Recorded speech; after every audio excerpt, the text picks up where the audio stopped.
So, what's up to all my beautiful queens of a more mature age? I am the Eva Monroe. Welcome back to my channel. Thank you so much for joining me here on my channel on this quarantine Tuesday. So, I'm stuck in the house.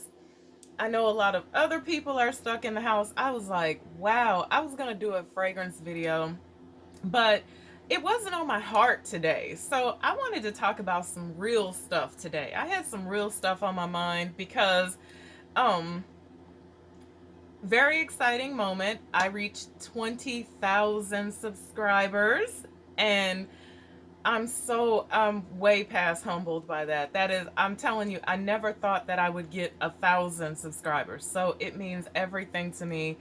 I thank each and every one of you who tune in to listen to me every week, 2 or 3 times a week, going on and on about stuff that I love and stuff that I'm passionate about. So I'm excited, and I hope that I can continue to bring you guys more wonderful content. So I wanted to have some real talk today because, I had a conversation with a friend of mine last night, and we were talking about social media, and we were talking about like how people see you, and how, when people see you and they see your surroundings, how glamorous everything looks, and how to some people it would appear as though you have floated down from the heavens above, and you have been living this fabulous lifestyle all of your life. And that's not the perception that I want of people, or that I want people to have of me, because that's not my story. That's not my truth. That's not my reality. And it took me 35 years. I'm 40, getting ready to be 43, to learn how to walk in my truth. And my story was always so important to me from that moment on. um I had my heater going. From the moment that I learned that I had a story, I never knew I had a story. From the moment that I learned how to walk in my glory, how to be great, how to live my truth, how to be proud of my truth, it has always been important to me to share some of my experiences with other women who are may still be going through some of the same things that I went through. You know, I had a conversation with a friend of mine not long ago about being broken, and um how oftentimes we're broken and we don't even know we're broken, and then when we figure out we're broken, we don't know how to fix being broken. And it made me think about my moment that I had in my life when I realized that I was broken, and um when I started to realize that you teach people how to treat you. And I started to realize that thoughts manifest themselves into things, and people are in your life for a reason. Situations happen for a reason. When I figured all these things out, and some of these things I'm still figuring out, just to keep it 100, this is peach juice. There's no liquor in here. It's like 1 o'clock in the afternoon.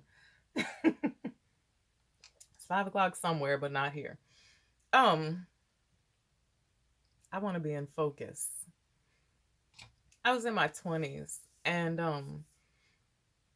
I was dating this guy, and I met him, and he was nice to me. And he not only was he nice to me, he was stunning, you guys. He was so fine. The way he dressed, the way he looked, the way he carried himself, everything about him was wonderful. And I fell in love with this man. Like, I loved this man with everything in me. And this man was no earthly good. He was no earthly good. And the reason, later on, I figured out the reason why I fell in love with this man. And I fell in love with this man because prior to him, no man had ever been nice to me, ever. I grew up thinking that men just were not nice because the men in my life when I was a child, they weren't nice to me. They didn't treat me like I was supposed to be treated, like I deserved to be treated as a child. They misused me and they abused me and they were unkind to me. And I grew up thinking that men are dogs, basically. Men are not nice. So when I met this man, oh, he changed my mind, y'all. Um, but this man was no earthly good. I was young. He did everything for me, bought me nice things, paid some of my bills. Our physical relationship was good, but he was always running around on me. He didn't respect me. And I knew that he didn't respect me. But I didn't chalk it up to being disrespect because, like I said, he was nice to me. And that was unfamiliar to me. I had never seen that, I had never witnessed that before. So I ended up getting pregnant. We had a baby. And all I ever wanted this man to do was marry me. And I would beg him, marry me, just please. Why won't you just be with me? Why you gotta be with other women? And he was like, I'm not ready for that. I don't want to get married, and you're too young. So I was like, okay. So 4 years, he comes stopping by, bringing a gift wrapped up, or bringing an envelope with some money, or bringing, you know, I didn't date anyone else. I was his chick. And he called me on the phone one day and he said, I'm getting ready to go to Las Vegas on business for 4 days. I want to spend some time with you. So I said, okay.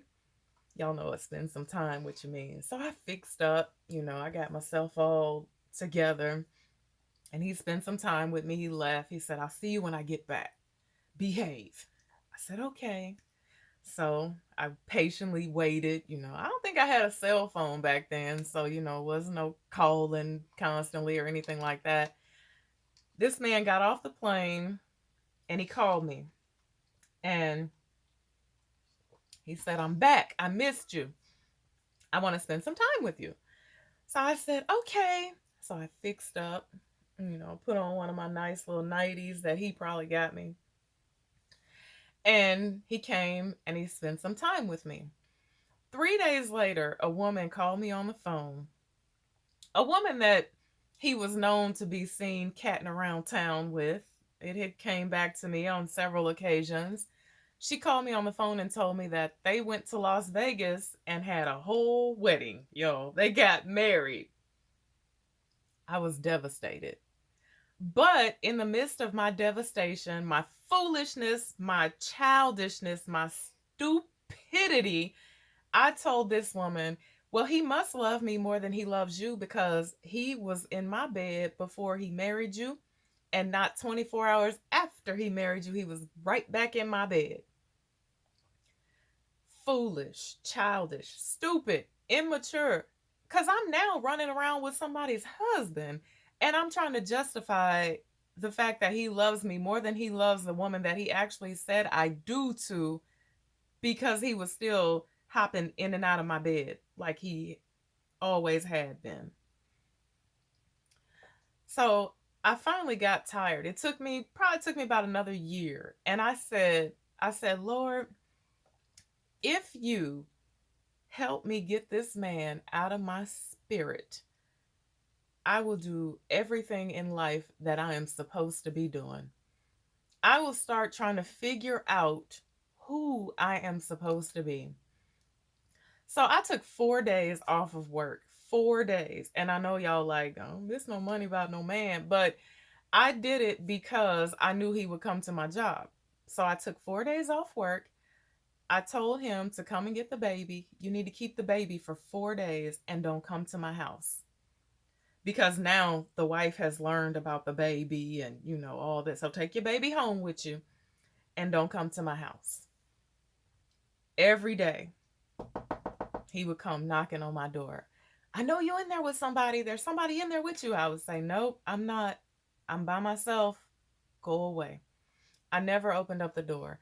In 4 days, I read books, curled up in the fetal position, and cried until my eyes were swollen like golf balls, took baths, sang songs at the top of my lungs, danced, prayed, started trying to learn how to meditate. I did things that I had never done before. And then strange stuff started happening to me because I started to feel stuff. I was like, oh, whoa, what is that? Okay. On the fifth day, I went back to work and I called him and I said, when I get off work, you can bring my baby. Bring me my baby back. Now, I'm done. So he brought the baby, knocked on the door, opened the door. I took the baby out of his hands. He said, let me come in. I said, nope. And I slammed the door in his face. And we were co parents from that moment on. He never touched me ever again.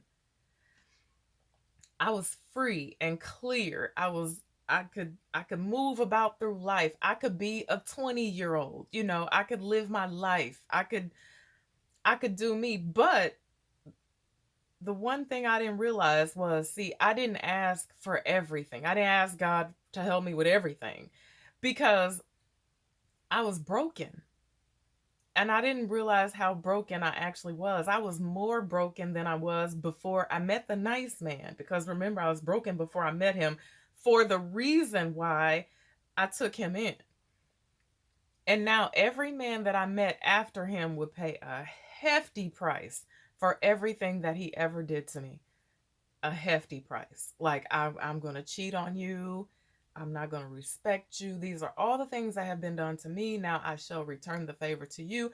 And if I wasn't returning the favor, I was very insecure about everything that was going on in the relationship because I was broken. So then I got married. I found a husband, y'all. I got a husband. And my ex-husband, my first husband, was in the army. And I loved him. I wasn't in love with him, but I loved him. And he was a very good man. He was a nice man. Everything about him was great. And I wanted to get married. I needed to be wifey. Um, when I locked myself in the house, I started to read As a Man Thinketh. And the main thing that I took out of that book, I took two things out of that book at that present moment when I read that book. I learned about how thoughts manifest themselves into things.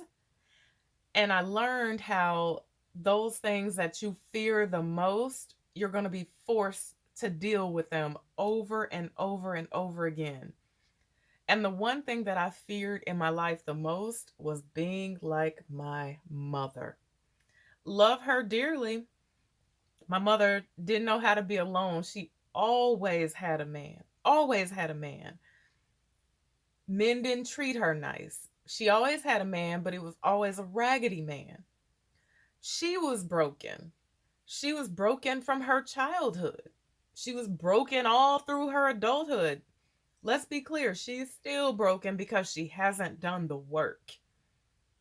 So, the man that I married, he said, I'm going to be gone for days, weeks, months, and years. If you can deal with that, I'll marry you. And I said, yes, because I want to be wifey. You go on.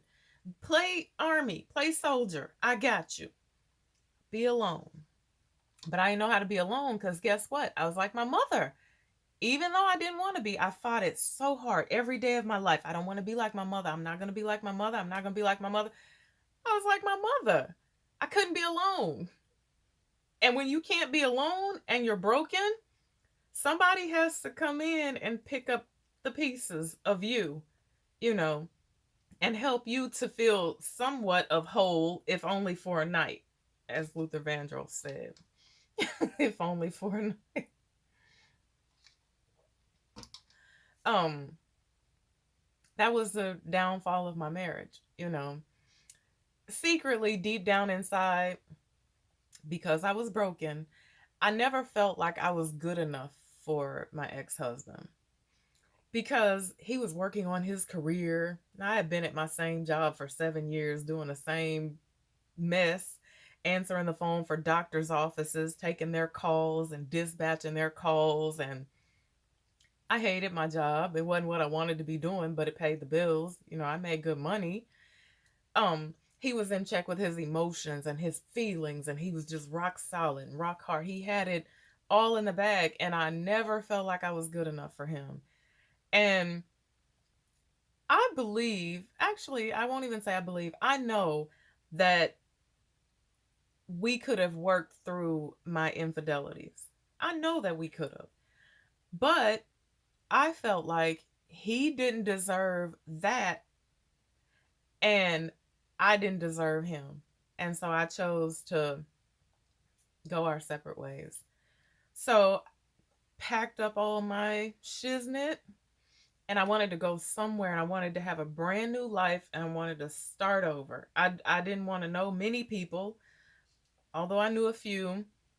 I wanted to start over, and I wanted to figure out this thing right here. Who is she?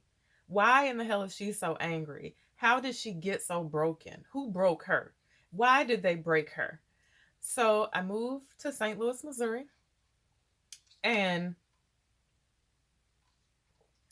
I had this much. I mean, furniture. I had the basics, car, you know. I didn't have a lot, but I started to do the work because I started to realize how broken I was and how I was never going to be happy until I started to figure out what was making me unhappy and what was making me so angry. So I answered some of those questions like, who hurt you? You know, why did these people hurt you? Because they were sick individuals, you know. But once I answered those questions, I answered the questions about my mother. I had so many questions about why did she never want to do better? Why did she never want to be better? You know, some questions I cannot answer for her. But once I started to figure all that type of stuff out, then I could start to peel away the layers and do the work and figure out who I was and why in the hell I was so broken and how can I be the best me that I possibly can be, you know. And so I know this might seem like a lot of rambling, but I say all of that to say this, that at the end of the day, there is something so great and so wonderful inside of us all that we just have to sometimes, some of us have to reach a little deeper inside than others to pull it out and explore it and live in it and walk in our moment of glory, because that's what I feel like I'm doing now. I feel like I am finally, finally I can sit my crown straight on top of my head and I can be the queen that I was born to be, the queen that I've always been destined to be. So, you know, I know that there's some woman out there somewhere listening to this, if only even 5 people hear this, that have some work to do and don't know how to begin doing the work. That was the hardest part for me. How do you begin doing the work?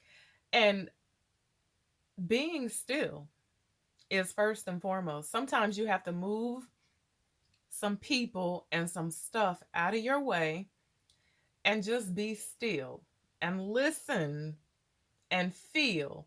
And then it'll all start to get a whole lot clearer. Trust me when I tell you. So don't think for one moment that I fell from a cloud in the sky and it's all been glitz and glory and glam. And the reason why I do a lot of the videos that I do and I talk about a lot of the stuff that I talk about, especially when it pertains to women and when it pertains to class and loving yourself and respecting yourself and making men respect you first and foremost, it's because I have been through it all. I've been through the trenches. I've had my moment with the drama. So I always thoroughly enjoy sharing my story with other women. And guess what? He's still working on me. I'm still a work in progress. But thank you guys so much for listening to me today on this Quarantine Tuesday. I hope you guys are all staying safe out there. And I mean that from the bottom of my heart. Stay away from people. If you got to stay in your house, stay in your house. Learn how to crochet, knit, sew, something, but just be healthy, wash your hands, and spray a whole lot of perfume on because that's what I did today. Until I see you again, be blessed and bye for now.